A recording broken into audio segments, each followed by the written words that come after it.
Google Sports live in now bar on Samsung Galaxy S26 Ultra. Let's start the video. First of all, swipe down. So you will see all notification, sport notification is showing here. So if you want to see, go back and click power side button. After click side button and again click on screen, you will see sport.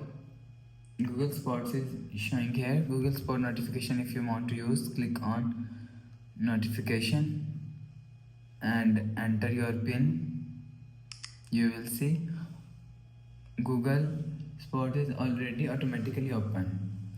So if you want to turn on Google Sport notification, so click on settings app.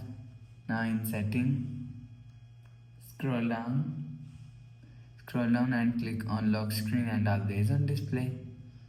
After click on lock screen and always on display, click on now bar and you will see sport from Google.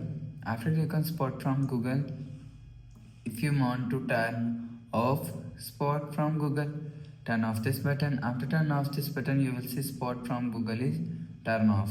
If you want to turn on sport from Google, turn on this button. After turn on this button, you will see sports from Google is turn on. You will turn on or turn off sport from Google here. After the process, go back to home screen. So that's how you can Google Sports in live now bar on Samsung Galaxy S26 Ultra. If you like the video, please subscribe. Thanks for watching.